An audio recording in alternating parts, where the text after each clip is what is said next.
আশ্বিনের শেষাশেষি পানি শুকিয়ে আসছে, সমস্ত মাঠ কাদায় দই দই করে আছে। পায়ের পথও নয়, নায়ের পথও নয়। করিম বক্স যখন বাড়ি থাকে না, তখন কাশু প্রায়ই বাড়ির উত্তর পাশে গিয়ে দাঁড়ায়।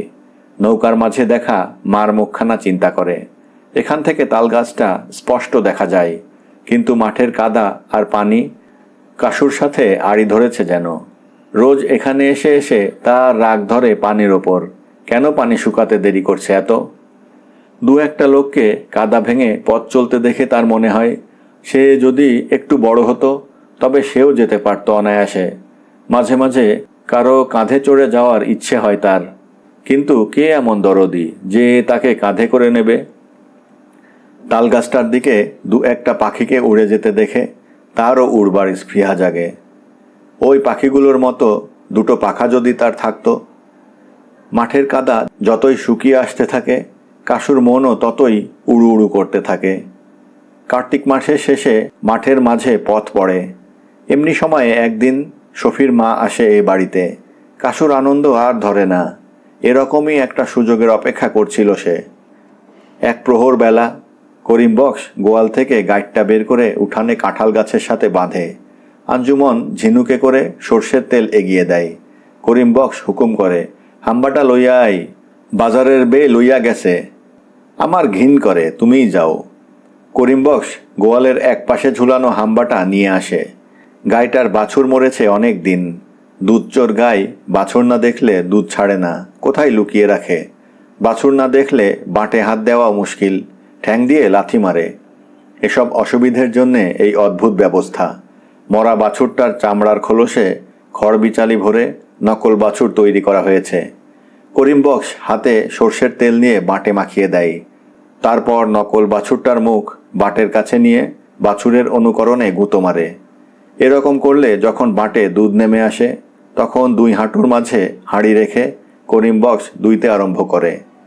বাছুর কবে মরল ভাই? করিম বক্স চেয়ে দেখে শফির মা। নিতান্ত অনিচ্ছার সাথেই সে উত্তর দেয়, মাস তিনে কইল।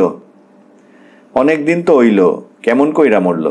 দুধে পানি মিশাও বুঝিন, দুধে পানি মিশাইলে বাছুর মইরা যায়, এইটা হাঁচা কথা, শফির মা ঠাট্টার সুরে বলে। জয়গুণ করিম বক্সের সংসারে থাকতে এরকম ঠাট্টা মশকরা প্রায় চলতো তাদের মধ্যে। বহুদিন বহু ঘটনার তিক্ততার পরেও আজ কেমন করে যে এ ঠাট্টাটুকু জিভ থেকে পিছলে বেরুলো, শফির মা নিজেই বুঝতে পারে না। কথাটা বলেই সে লজ্জিত হয়। করিম বক্স আপন মনে এ মাঠ থেকে ও মাঠে হাত চালিয়ে দুধ নামাতে থাকে। তার মুখেও ভাবান্তর লক্ষ্য করা যায়। গাইটা নিষ্প্রাণ নিষ্পন্দ নকল বাছুরটার গা চাটতে থাকে শুধু শুধু। আঞ্জুমন পিঁড়ে এনে বসতে দেয় শফির মাকে। শফির মার কথার উত্তর সেই দেয় এবার, পানি মিশাইব কোন দুঃখে, পানি মিশান বোধ করি ভালা আসিল।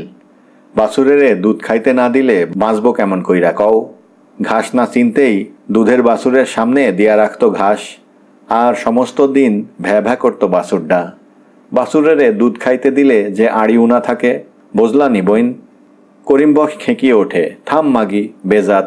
কুড়ুমের কাছে বিতান্ত শুরু করছে। বেশি বকর বকর করলে দুধের আড়িটা তোর মাথার পর ভাঙমো কইয়া রাখলাম। শফির মা বলে, থাউক, বিয়ানবেলা কাজ্জা কইরা না গো তোমরা। হাম্বাটা কিন্তু খুব ঢকসই হইছে। আমি তো ভাবছিলাম জীবন্ত বাছুরি। কে বানাইছে? মাইমুনের বাপ তুমি? অনেকদিন পর মাইমুনের বাপ ডাকটা শুনে চমকে ওঠে করিম বক্স। শফির মা এই বলেই তাকে ডাকত। এ পাড়ার সবাই ডাকে রহির বাপ বলে। আঞ্জুমনের বাপের বাড়িতে ডাকে ফুলির বাপ। শেষের দুটোই চলছে আজকাল। আগের নামটা ঘুমিয়ে গেছে তার মনে। করিম বক্স মাথা নাড়ে। হ, কারিগরিতে তোমার মতন ওস্তাদ আর নাই এই আশপাশে। করিম বক্সের দুধ দহন শেষ হয়েছে। শফির মাকে কথা বলবার অবসর না দিয়ে সে দুধের হাঁড়ি হাতে উঠে পড়ে। শফির মা বলে, আদত কথাটা হনো এইবার, তোমার কাছে আইসি একটা কথা লইয়া। করিম বক্স দাঁড়ায়, বলে, কি কথা? মাইমুনের সম্বন্ধ ঠিক হইছে। আমি কত চেষ্টা তদবির কইরা তয় ঠিক করলাম। না হইলে এমন সম্বন্ধ কপাল কুটলেও জুটত না। কোথায় সম্বন্ধ? সোলেমানের পোলা, সদাগর খাঁর নাতি সোলেমানের লগে। কবে বিয়া? এই মাসের এই কয়দিন পর, আগ্রান মাসের 9 তারিখ। তোমার কিন্তু যাইতে হইব। আমি যাইতে পারতাম না। এ তুমি কেমন কথা কও? তোমার মাইয়া, তুমি না গেলে চলবো কেমনে? তোমার মাইয়া? করিম বক্সের মনের দুয়ারে ধাক্কা খেয়ে বারবার প্রতিধ্বনি করতে থাকে কথা দুটি, কিন্তু ঊষর মনে বাড়িপাতের চেষ্টা বৃথা। কাশুকে ফুসলি দেওয়ার ষড়যন্ত্রের কথা মনের ভেতর টেনে এনে সে নিজেকে কঠিনতর করে তোলে। এবার শর্টটা কঠিন করেই সে বলে, যেই দিন থেইক্কা ওগো বিদায় দিছি সেদিন থেইক্কা ওরা আমার কেউ না। তুমি কি কও ভাই? তোমার মাইয়া তুমি না গেলে কেমন দেখা যায়? কাশুও যাইব তোমার লগে। কাশু যাইব? কে, দোষ কি? আবার তোমার লগেই লইয়া আইবা? বাহার কথা কইস, কেউ যাইব না, কাশু যাইব না, বাড়ির একটা পোনাও যাইব না। কাশু এতক্ষণ দাঁড়িয়ে দাঁড়িয়ে শুনছিল। আঞ্জুমনের ইশারায় এবার সে চুপি চুপি সরে যায়। কেউ না? শফির মা আবার বলে, হ হ কেউ না, বিয়া দিয়া দাও, চাই কাইটটা গাঙে ভাসাইয়া দাও, হেতে আমার কি, আমি হুহা কিছুই কইমু না। শফির মা আর কথা বাড়াবাড়ি করতে সাহস করে না। সে আগেই জানতো মাইমনের বিয়েতে করিম বক্সকে পাওয়া যাবে না, তবু সে এসেছিল যাতে পরে দুষতে না পারে। পাশ থেকে কঞ্চির লাঠিটা হাতে নিয়ে শফির মা ওঠে। আঞ্জুমন বলে, পান খাইলা না বইন? না লো বইন, আমি আবার বিনে ছাঁচা মুখে নিতে পারি না, ছেঁচতে দেরি হইয়া যাইব। শফির মা পথ নাই। ক্ষেতের আলের ওপর কাশু দাঁড়িয়ে আছে। শফির মা যেতেই তার একখানা হাত ধরে সে বলে, আমি যাইমু মামানি। আমি তোর মামানি কে কইছে? আমি হুনছি। কাশু আবার বলে, আমি যাইমু তোমার লগে। কই যাবি? কাশু কোনো উত্তর দেয় না। শফির মা বলে, না রে বাজান, তোরে নিলে আমি দোষের ভাগী হইমু। শিগগির বাড়িত যা, তোর বাপ মাইরা খুন কইরা ফালাইব। উহু, জানতে পারবো না, বাজান দুধ বেচতে যাইব। ফুলির মা কইয়া দিব তোর বাজানের কাছে। কইব না, হেই তো আমারে চিনাইয়া দিছে ওই তালগাইচ্ছা বাড়িটা। শফির মা একটু চিন্তা করে বলে, আচ্ছা চল, আবার তাড়াতাড়ি ফিরে আইতে হইব। তোর বাপ জানতে পারলে কিল একটাও জামিনে পড়ব না। কাশু বলে, বাজারতন ফিরতে দেরি হইব, তার আগেই ফিরে আইমু আমি।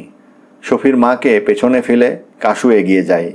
শফির মাও জোরে পা ফেলে, কিন্তু কাশুর সাথে সে হেঁটে পারে না।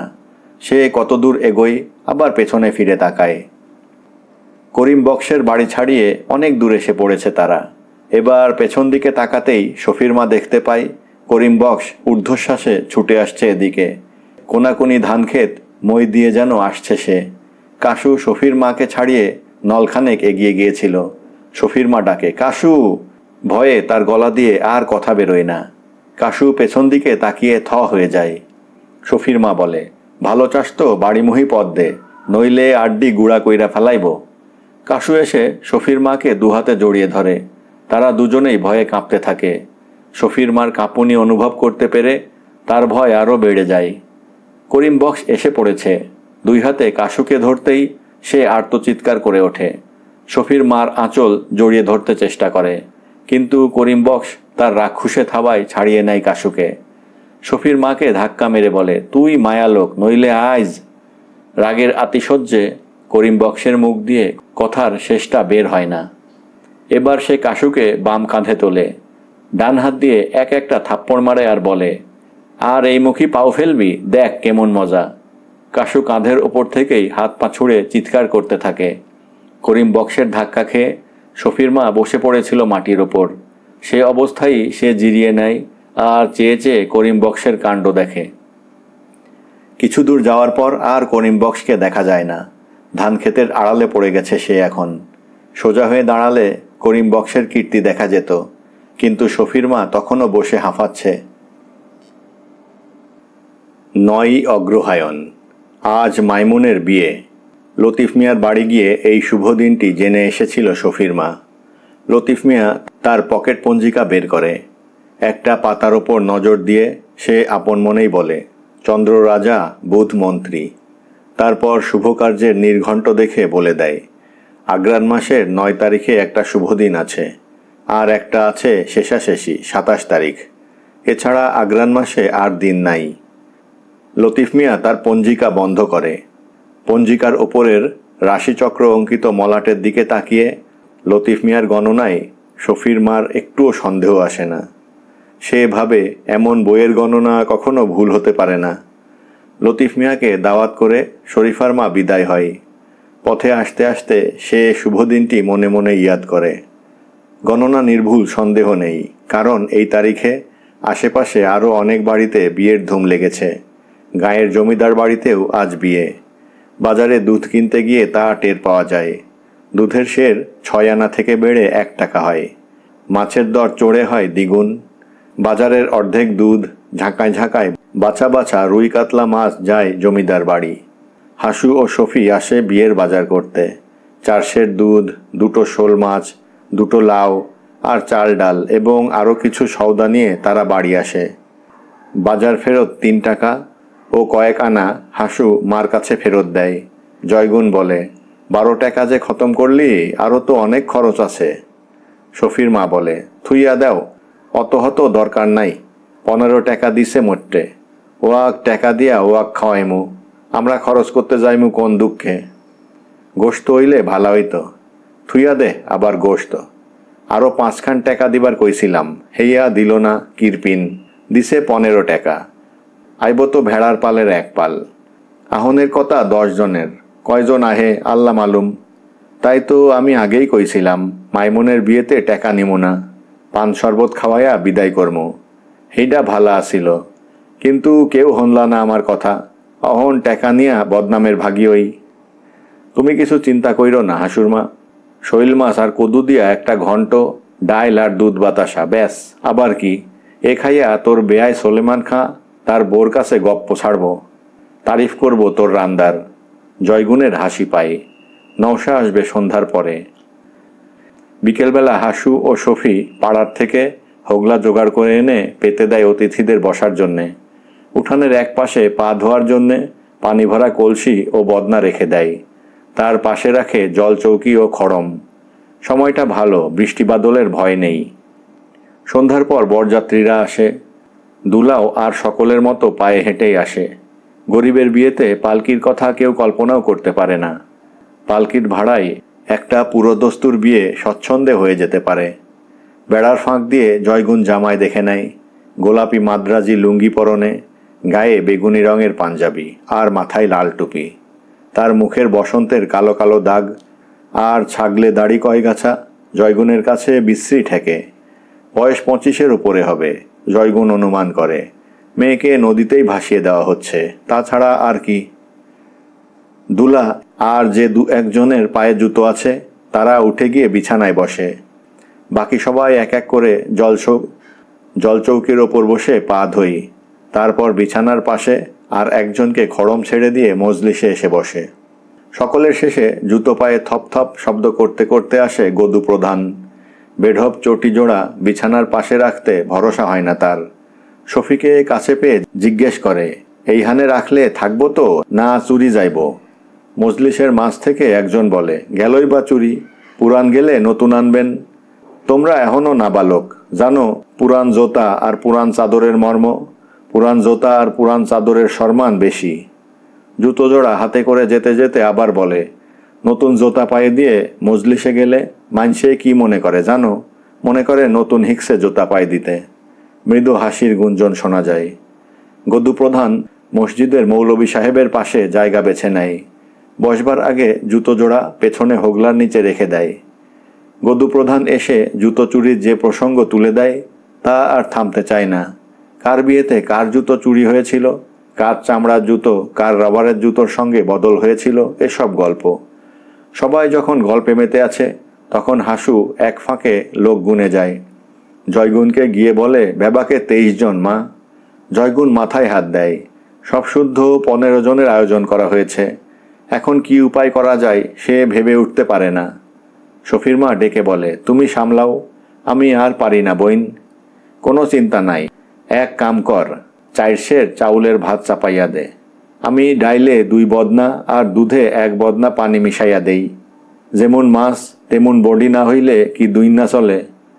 পাল বরাদ্দে আইসে যেমন, খাইব তেমন জোড়া পানি।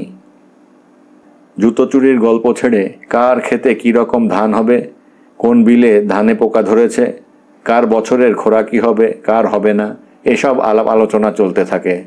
একজন বলে, পরধানের চিন্তা নাই, কম কইরাও 5-6 হাজার টেহার ধান বেচতে পারবো।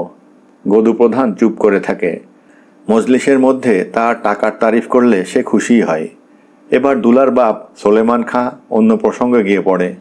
সে বলে, স্বাধীন যে হইল হে এর কোনো নমুনাই যে পাইলাম না আইজো। দিন দিন যে খারাপের দিকেই চলল। মৌসুমের সময় চাউলের দর এত, শেষে না জানি কি হয়।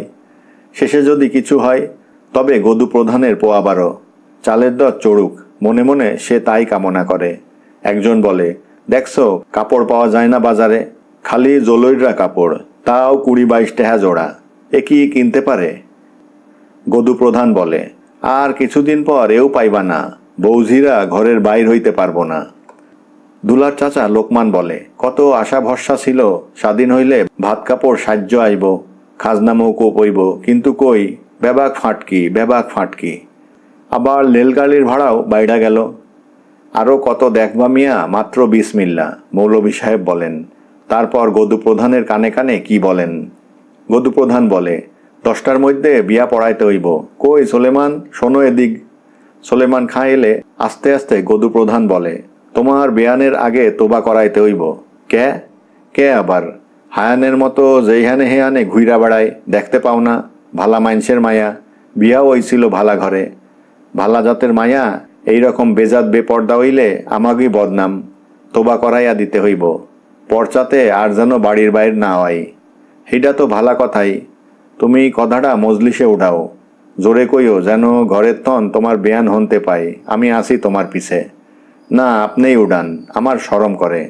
গদু প্রধান বলে বেশ জোরের সাথেই, বিয়ার আগে বউর মারে তৌবা করাইতে হইব। পর্দার বরখেলাপ করে বুইল্লা এখনই তারে তোবা করাইতে হইব। তোবা না করাইলে মৌলভী সাহেব কলেমা পড়াইব না, আর হে ছাড়া কে কলমা পড়ায় আমি দেইক্কা লমু। মৌলভী সাহেবের মুখের দিকে মজলিসের সমস্ত চোখ একযোগে এসে পড়ে। মৌলভী সাহেব এবার একজন বেপর্দা স্ত্রীলোক ও তার স্বামীর কেচ্ছা শুরু করেন। জয়গুণ মাইমুনের চুলের জট ছাড়াতে শুরু করেছিল। গদু প্রধানের কথা তার কানে আসতেই সে লাফ দিয়ে ওঠে। শফিরমার কাছে গিয়ে বলে, হনলানি শফিরমা?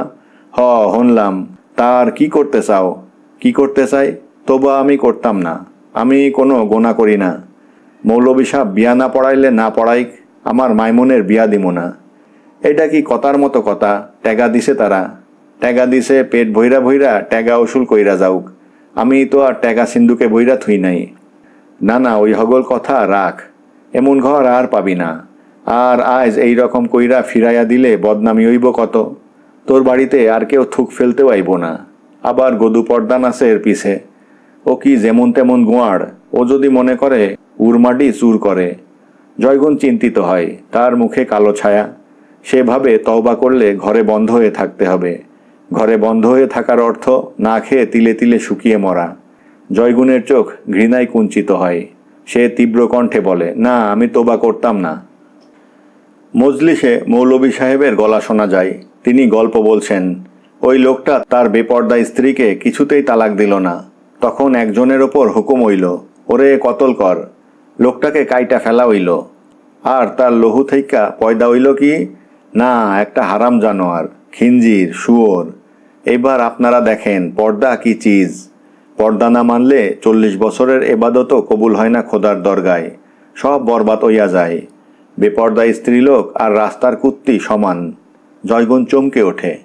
শফিরমা কেরামত ও জহিরুদ্দিন মোড়লকে ডেকে আনে। জহিরুদ্দিন বলে, মৌলভী সাহেব ঠিক কথাই কইছে হাসুরমা, তোবা কইরা ফেলো। কেরামত সাই দিয়ে বলে, চাচি তোবা করো। জয়গুণ জ্বলে ওঠে, তোবা কইরা ঘরে বইসা থাকলে আমারে খাওয়াইতে পারবি?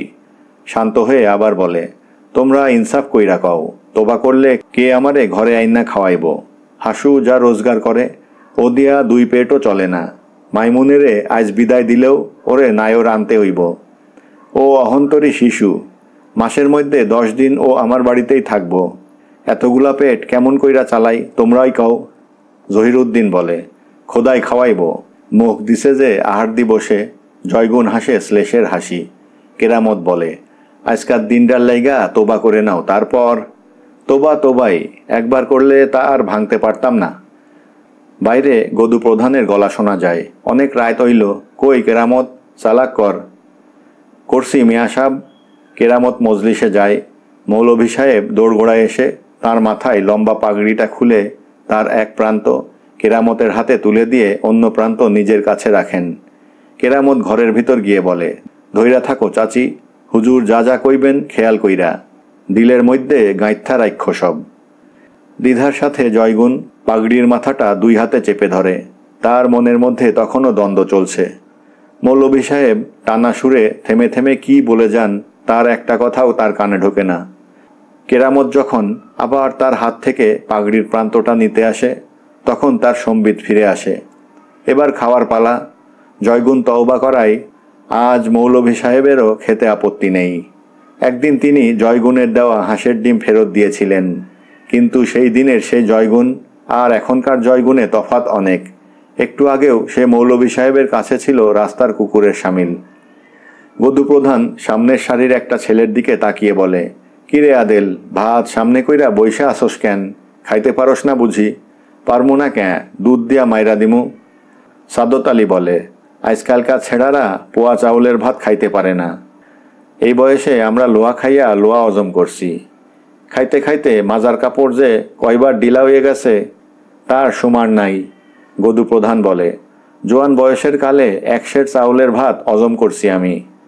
সাদত আলী বলে, পরধানের মনে আছে হেই মধু আলয়করের দোকানে তুমি আর আমি বাজি রাইখা রসগোল্লা খাইছিলাম? তুমি আমার তয় 6 খান বেশি খাইছিলা। আমি খাইছিলাম 41টা আর আমি 47টা। সাদত আলীর কথা শেষ না হতেই গদুপ্রধান বলে, লেদু পাশ থেকে বলে, রাইখা দাও ওই হগল কিচ্ছা। আজকালকার ছেঁড়ারা খাইতে পারে না? খাইতে পারে মিয়া ভাই, কিন্তু খাওয়াই কাডা?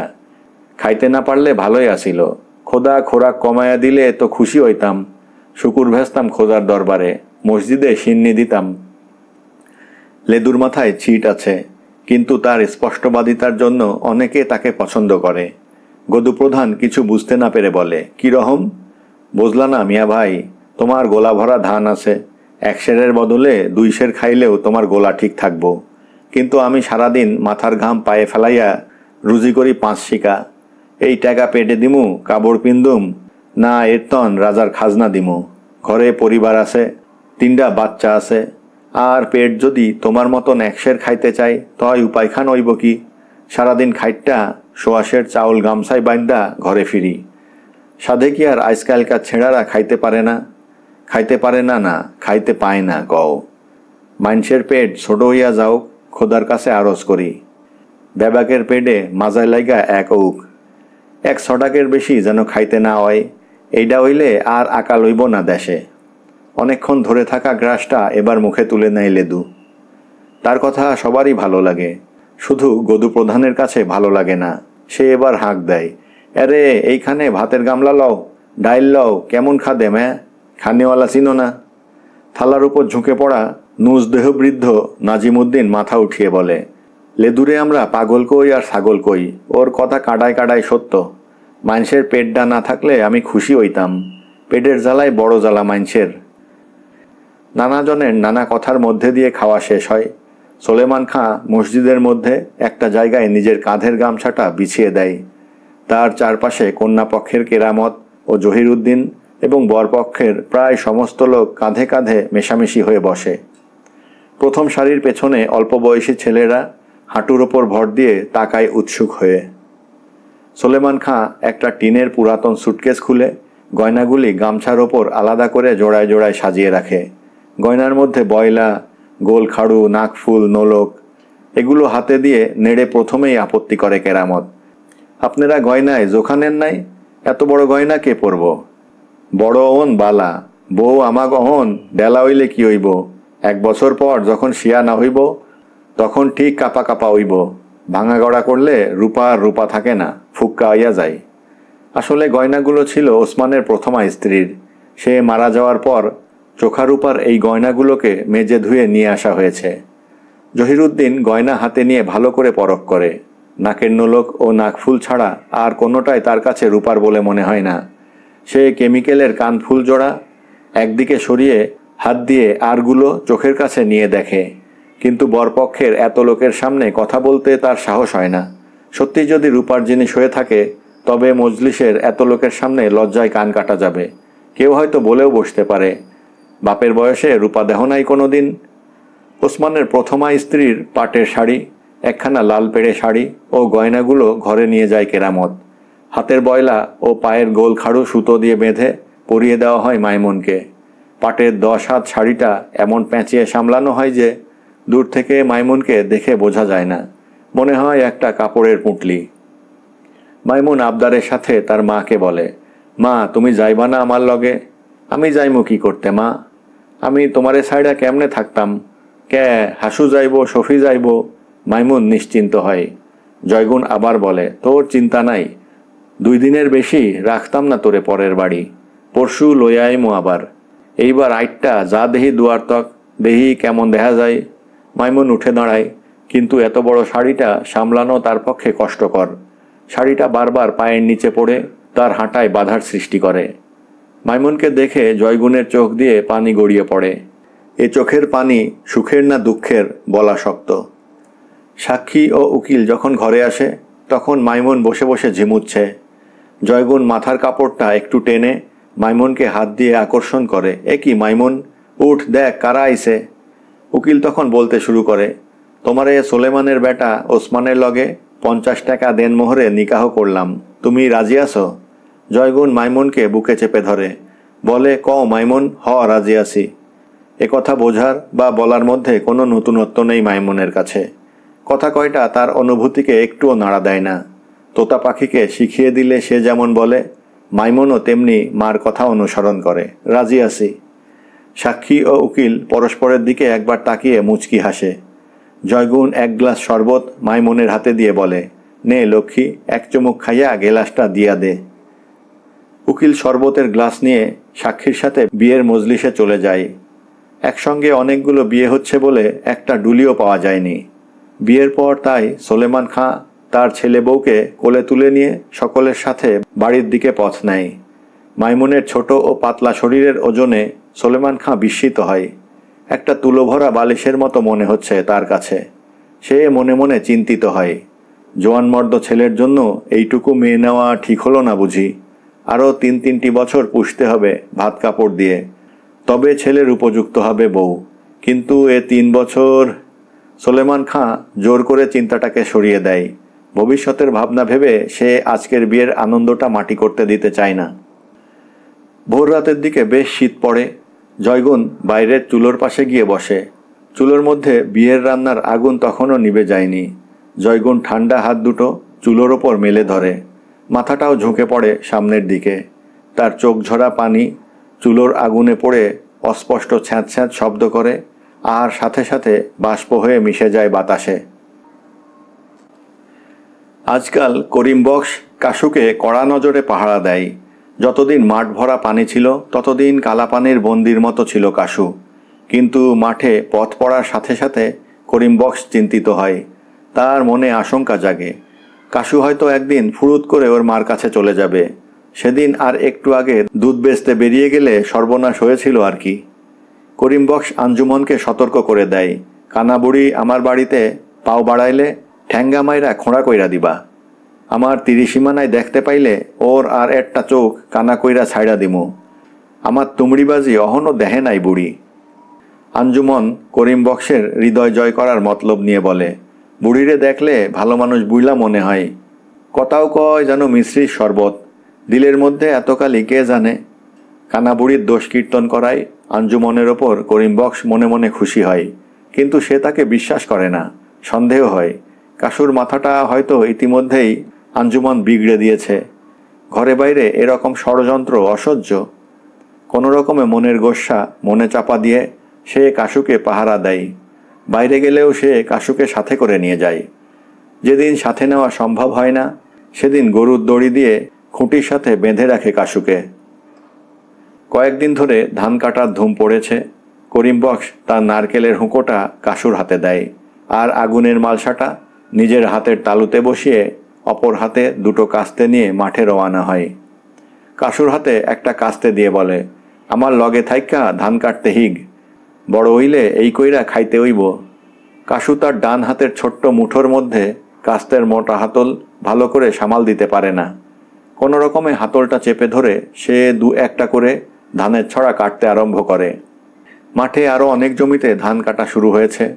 দূরের একটা জমি থেকে কৃষাণদের সমবেত গান ভেসে আসে। পাশের একটা জমিতে আলোচনা হচ্ছে।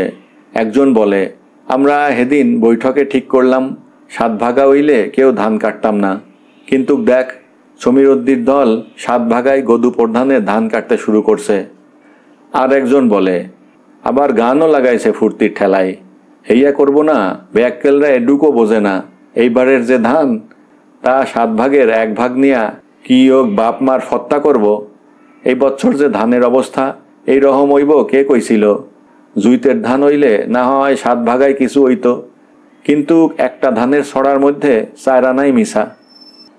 বর্ষার সময় ধান গাছের রকম দেখে অনেকেই অনেক আশা করেছিল, কিন্তু সবুজ ধান যখন সোনালি রং ধরতে শুরু করে তখন চাষিরা ধানের ছড়া দেখে মাথায় হাত দেয়। এক একটা ছড়ার মধ্যে 4 আনা ধানই অপুষ্ট, চাল শূন্য চিটে। এখানে সেখানে ধান গাছগুলো মরে যাওয়ায় জমিগুলো টাক পড়া মাথার মতো হয়ে আছে। করিম বক্স কয়েক ঘোপ কেটে আলের ওপর এসে পা ছড়িয়ে বসে। পাশের জমি থেকে ধান কাটা রেখে লেদু মিয়া আলের দিকে আসতে আসতে বলে, ভালা কইরা তামুক সাজো চাচা, একটা দম দিয়া যায়। করিম বক্স বাঁশের ডিব্বা হতে তামাক নিয়ে সাজতে থাকে।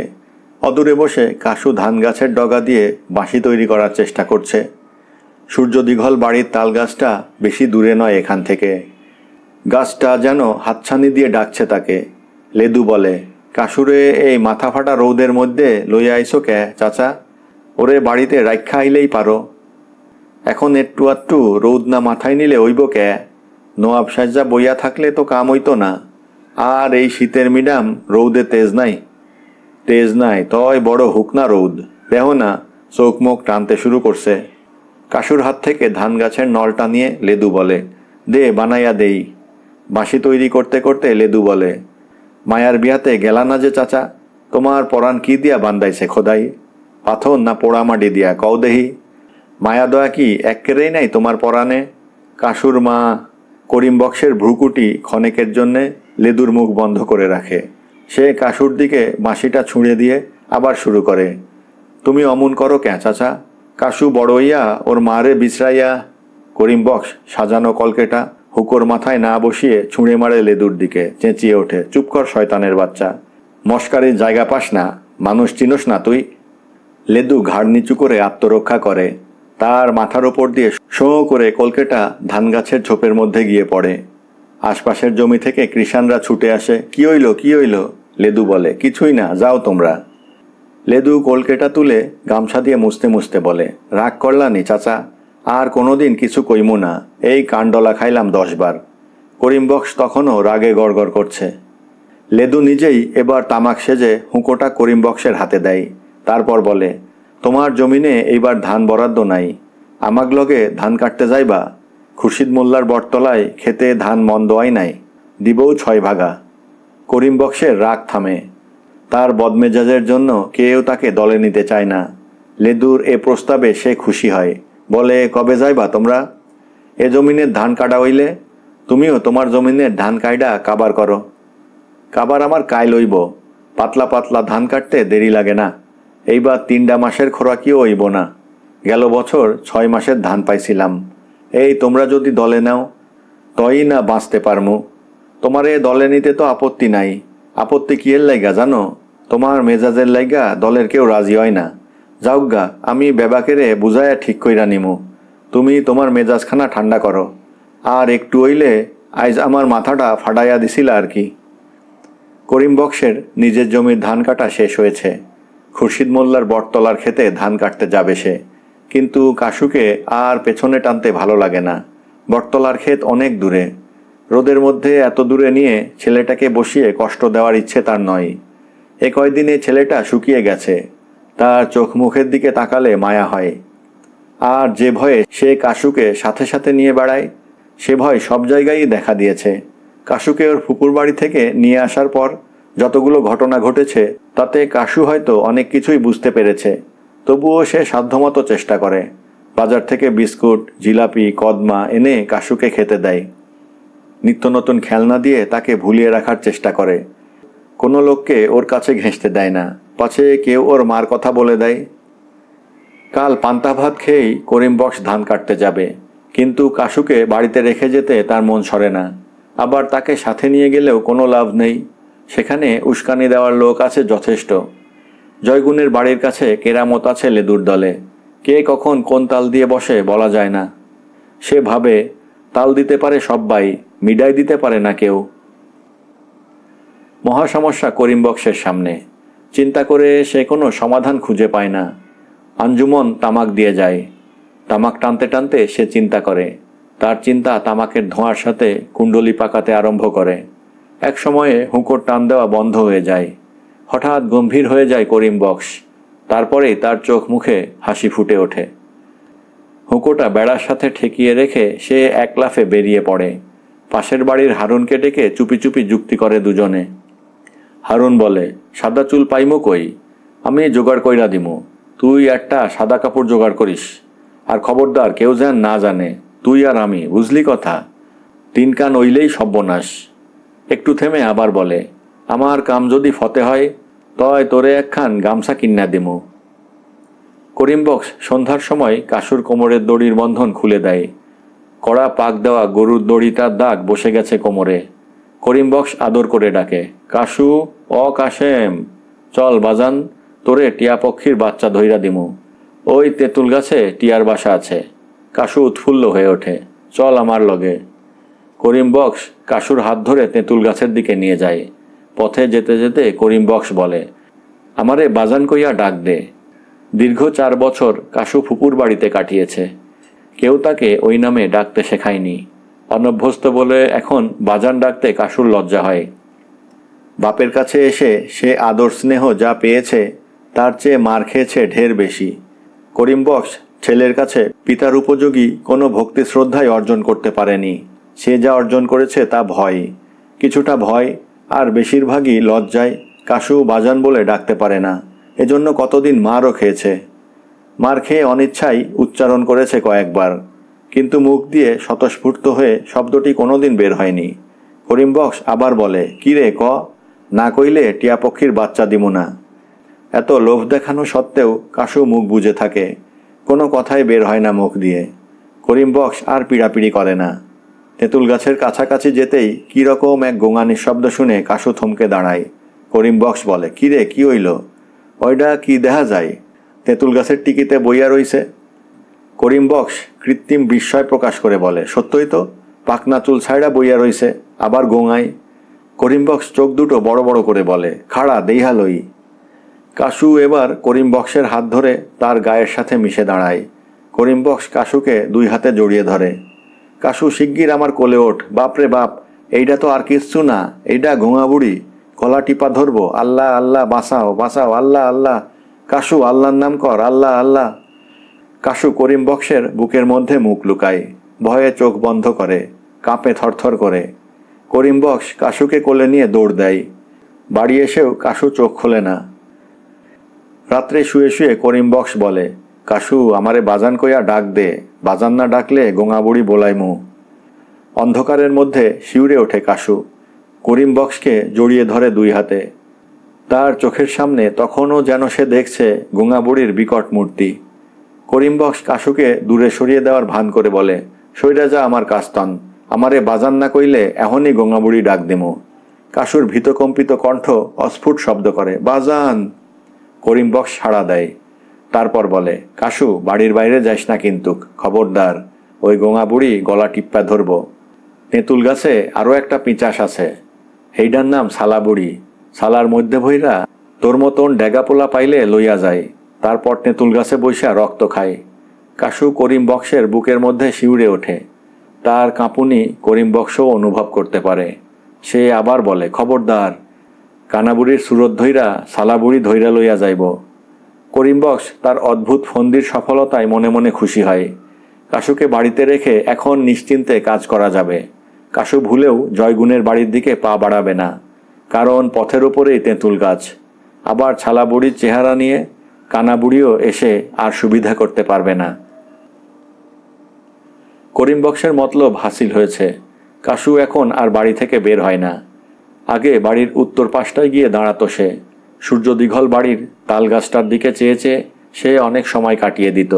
রোজ ওই তাল গাছটা দেখে দেখে সে তার মার চিন্তাটাকে তাজা করে নিত মনের মধ্যে। মার অভাব তাতে অসহনীয় হয়ে উঠত। তেঁতুল গাছে গোঙা বুড়ি দেখার পর সে আর কোনো দিকে পা বাড়ায় না। সে কখনো ফুলির বিছানার পাশে, কখনো উঠানে, কখনো বা রান্নাঘরে তার সৎমার পাশে বসে কাটিয়ে দেয়।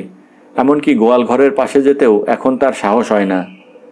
মার মধুর চিন্তা তার মনে বারবার যে ছাপ ফেলে রেখে গেছে তা কখনো মুছবার নয়। সে স্থায়ী ছাপকে এখন ভূতের বীভৎস মূর্তি যেন রাহুর মতো গ্রাস করছে। গোঙা বুড়ির গোঙানি, ছালা বুড়ির ছালা, তাদের নখর ও দাঁতের এলোমেলো কল্পনা কাশুকে সবসময়ে সন্ত্রস্ত করে রাখে। কোনো ঠুংঠাং শব্দ শুনলেই সে ভয়ে অস্থির হয়। রাত্রে ঘুমের ঘোরে সে চিৎকার করে ওঠে। করিম বক্স সে চিৎকারে সজাগ পেয়ে কাশুকে জড়িয়ে ধরে জিজ্ঞেস করে, কিরে কাশু, অমন করস কেন? কাশু কোনো উত্তর দেয় না। করিম বক্সের বুকের মধ্যে গিয়েও সে কাঁপে থরথর করে। হঠাৎ একদিন কাশুর জ্বর হয়। প্রথম দিন দুই করিম বক্স মোটেই গা করে না। 3 দিনের দিন বেশ তোড়জোড়ের সাথে জ্বর ওঠে। বিছানায় পড়ে পড়ে কাশু প্রলাপ বকে। করিম বক্স দাওয়ায় বসে মাটির ওপর আঁচড় কেটে বাকি খাজনার হিসাব করছিল। সে ঘরের মাঝে উঠে এসে বলে, কাশু, কাশু, কি অমন করস ক্যাঁ? শালা বুড়ি আইলো। ও ও ও না, বাজান কইতাম না। করিম বক্স কাশুর মাথায় কপালে হাত দিয়ে দেখে, হাত রাখা যায় না, মনে হয় পুড়ে যাবে হাত। মা মা মাগো মা। করিম বক্স বলে, ম্যাও ম্যাও করস ক্যাঁ? আল্লাহ আল্লাহ কর, আল্লাহ রহম করব। কাশুর হুঁশ নেই। সে কখনো বিড়বিড় করে, কখনো বা টানিয়ে টানিয়ে প্রলাপ বকতে থাকে। করিম বক্স আরও একদিন দেরি করে, কিন্তু কাশুর জ্বর বন্ধ হওয়ার কোনো লক্ষণই দেখা যায় না। করিম বক্স উদ্বিগ্ন হয়। সে তাড়াতাড়ি করে ফকির বাড়ি যায়। গ্রামের সেরা ফকির দিদার বক্স এসে হাতের লাঠিটা বেড়ার সাথে ঠেকিয়ে রেখে কাশুর বিছানার পাশে বসে। কাশু প্রলাপ বকছে, ওইটা কি? তেঁতুল গাছ। কিছুক্ষণ বসে থেকে দিদার বক্স চোখ বুজে ওপরের দাঁত দিয়ে নিচের ঠোঁটে চাপ দিয়ে বিজ্ঞের মতো কয়েকবার মাথা নাড়ে। তারপর গাম্ভীর্যের সাথে বলে, আর দেখতে হইব না, মুখ দেখা আগেই আমি বুঝতে পারছি। করিম বক্স উদ্বেগ ভরা কণ্ঠে বলে, কি পাগল ভাই? দিদার বক্সকে সবাই পাগলা দিদার বলে। সে বলে, আবার কি, কথা হইনাও মালুম করতে পারো না? দেহ না কেমন বিলকি সিলকি কয়। আমিও আগেই মালুম করছি কিছুটা। সব সময় খালি কয় গোঙা বুড়ি আইলো, গলা টিপ্পা ধরল, আল্লাহ খোদার নাম নাই মুখে, আর কেবল ম্যাও ম্যাও করে। আমার দাদার মুখে শুনছি। ভূতে পাওয়া মানু আল্লাহর নাম ভুইল্লা যায়। এখন কি করা যায় পাগল ভাই? কিছু চিন্তা নাই, হন একখান নেকড়া লয়ে আর 1 চামচ কডু তেল। ফকিরের নির্দেশ মতো করিম বক্স নেকড়া ও সর্ষের তেল নিয়ে আসে। নেকড়া দিয়ে দড়ি পাকিয়ে ফকির তার এক প্রান্ত ডুবিয়ে ধরে তেল ভরা ঝিনুকের মধ্যে। তারপর বাতির শিখার উপর দড়ির তেল মাখানো মাথাটা পোড়া দেয়। দড়ির প্রান্ত থেকে যখন ধোঁয়া বেরোতে শুরু করে তখন ফকির কুণ্ডলায়িত ধোঁয়াসহ গরম প্রান্তটা কাশুর নাকের মধ্যে বারবার প্রবেশ করিয়ে দেয়। কাশু যন্ত্রণায় করে ওঠে প্রত্যেকবার। তার কোমরটা বিছানা ছেড়ে উঁচু হয়ে ওঠে। শক্তি নিঃশ্বাস করে হাসি দেয় কয়েকবার। মুখে হাসি টেনে ফকির বলে, হাসি দিছে, আর চিন্তা নাই, এই হাসির ঠেলায় আলাই বালাই পালাইব। যদি একেন্তে নাই পালাই তয় মগরিবে রক্তে একবার খবর দিও, আজ রাইতেই বৈঠক দিমু। এইখানে বোলাইয়া ওর 14 গোষ্ঠীর শ্রাদ্ধ কর্মু। ভালোই ভালোই যদি না যায় তো ওস্তাদ শেখ ফরিদের নাম লইয়া এমন মন্তর ঝাড়ুম যার তেজে সুরসুর কইরা আমার বোতলের মধ্যে ঢুকব। আমি তখন চট কইরা বোতলের মুখ বন্ধ কইরা দিমু। তারপর আমার সিথানের নিচে মাটি দিয়ে গর্ত কইরা বোতলটা উপর কইরা বহায়া মাটি দিয়া ঢাইকা দিমু। আমার সিথানের নিচে কি 1টা 2টা? এই রকম কত ভূত পেতনি, দানা পিশাচ, জিন আতর কবর দিয়া থুইছি, লেখাজোকা নাই। কিন্তু জাহিলগুলা মহৎ নাই। রাইতে যখন বালিশে মাথা রাখি তখন কত কান্দাকাটি, কয় আর কোনোদিন আদমজাতের খেতি করতাম না, এইবার সাইডা দাও, তোমার গোলাম হইয়া থাকমু, তোমারে পাকিস্তান জয় কইরা দিমু, পাকিস্তানের রাজা বানাইমু। আমিও কই, আমি রাজা হইতে চাই না, তোরা রোজ কিয়ামত পর্যন্ত বোতলের মধ্যে থাকবি, গোলমাল করলে উপায় নাই। করিম বক্স শোনে মনোযোগ দিয়ে। ফকিরের গল্প শুনে সে বিস্ময়ে হতবাক। একটা কুলোই করে সে 4.25 সের চাল আর 5.25 আনা পয়সা এনে ফকিরের পায়ের কাছে রেখে দেয়। রাত 12টার পর বৈঠক। মোমবাতি আগরবাতি জ্বালিয়ে লোকজন ও সাগরেদ সহ দিদার বক্স ফকির ভাড়ানে বসে। আগেই সে জিজ্ঞেস করে, কার উপরে চালান দিমু? করিম বক্স তোমার উপরে? আমার উপরে? না না না, খবরদার ভাই, খবরদার, আমার ডর করে। ডর করলে চলবো কে? তোমার উপরে তো আর চিরজনম ভর কইরা থাকবো না। আমার কাম ওইয়া গেলে আবার নামাইয়া দিমু। না, আর কেউরে কইয়া দেহেন। কে আছে আর? রুস্তম, তুমি, সাদেক, হারুন? কিছু ডর নাই, এক্কেরে পান্তা ভাত। সবাই মাথা নেড়ে অস্বীকার করে। শেষে ফকির তার এক সাগরেদকে ঠিক করে, তার ওপরেই ভর করবে ভূত। দিদার বক্স মোমবাতি নিভিয়ে দিয়ে সবাইকে সাবধান করে দেয়, খবরদার কেউ চোখ উপরের দিকে কইর না। ভূতের চোখে চোখ পড়লে তোমার চোখ গইল্লা পানি হইয়া যাইব। ফকির এবার বাবরি চুল নাচিয়ে গলার মধ্যে কেমন ফ্যাঁস ফ্যাঁস করে জিকির আরম্ভ করে। এক সময়ে ঘরের চালার ওপর ঢিল পড়তে শুরু করে। ফকির বলে, চাইঙ্গা মারস ক্যাঁ? পিড় পিড়াইয়া ঘরে আয়, ঘরে আইতে ওইবই। কিছুক্ষণ পরে ঘরের চালাটা কড়কড় করে ওঠে। সাথে সাথে ফকিরের চালাটিও দুলতে আরম্ভ করে আর গলার ভেতর অদ্ভুত ফ্যাঁস ফ্যাঁস শব্দ করে হ্যাঁ রে, হাই, হুম। সবাই বুঝতে পারে ওর ওপরে ভূত ভর করেছে। দিদার বক্স এবার টানা সুরে তার মন্ত্র পড়তে আরম্ভ করে। রুস্তম অন্ধকারের মধ্যে বাম হাত চালিয়ে পাশের সাদেকের পিঠে চাপ দেয়। উদ্দেশ্য সাদেকের মনে এ ব্যাপারে আরও বেশি বিস্ময় জাগিয়ে তোলা। কিন্তু সাদেক কাঁপছে থরথর করে, তার রক্তও বুঝি হিম হয়ে যায়।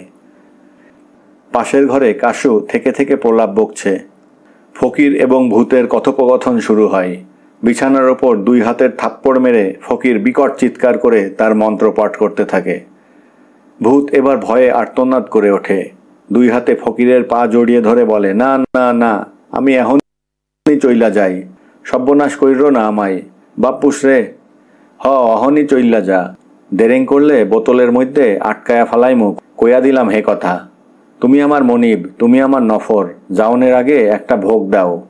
কিয়ের ভোগ? 2.5 গন্ডা সবরি কলা, মিহিন চাউলের ভাত, সেড়েক 5 মাইপা দিও কাইটটা কেলার পাত, ঝাড় ছাড়া নুন ছাড়া পোড়া গজার মাছ, রাইখা দিও এইগুলা যেথায় তেঁতুল গাছ। ফকির বলে, আচ্ছা আচ্ছা দিমু, তুই অহন পলা। অন্ধকারের মধ্যে ঘরের চালাটা আবার কড়কড় করে ওঠে। বাতি জ্বালতেই দেখা যায় ফকিরের সাগরেদ বিছানার ওপর বেহুঁশ হয়ে পড়ে আছে।